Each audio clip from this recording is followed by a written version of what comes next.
Two massive moves just shook the Bitcoin world.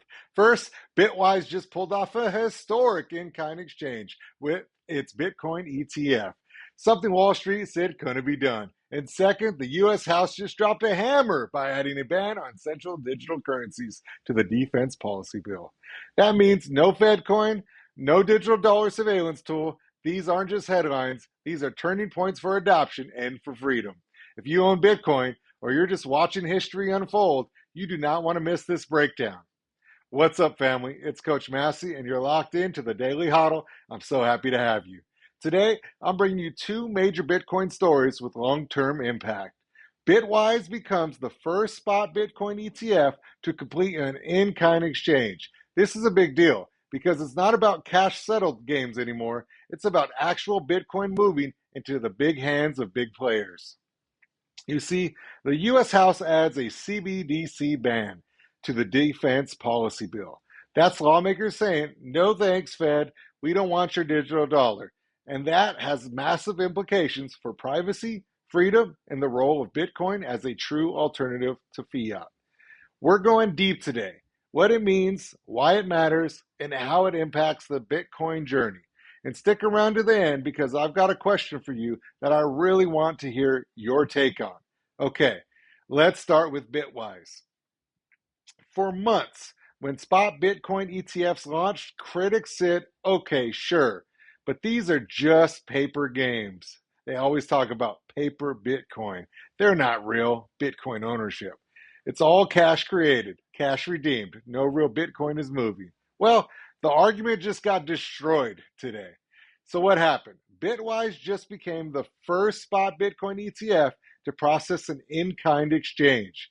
That means instead of settling with cash, they directly exchange Bitcoin itself. Bitcoin in, Bitcoin out. Why that's so important to you?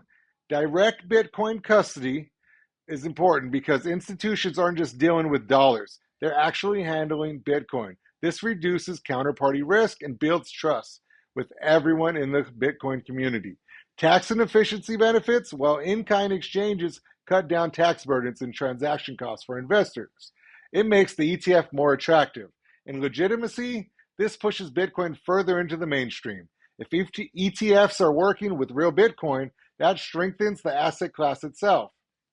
So let me give you an example for context. Before this, the most ETFs were basically a promise. We'll track the price of Bitcoin, but we're just settling in dollars. Now, Wall Street has to touch the real thing. This signals adoption at a new level. The infrastructure around Bitcoin is maturing, and it's becoming unavoidable for institutions. This isn't Wall Street speculating about Bitcoin anymore. This is Wall Street moving with Bitcoin. Now let's shift gears. So, the U.S. House just made a huge move by adding a ban on CBDCs, central bank digital currencies, to the annual defense bill, which we just talked about. But I want to tell you what a CBDC is. It's a digital dollar issued by the Federal Reserve. So that sounds harmless, right? Well, here's the problem. It's programmable money that's controlled by the government, which means they can track every single transaction that you do. And they can decide what you can or can't spend on with your own money. They can freeze your funds instantly.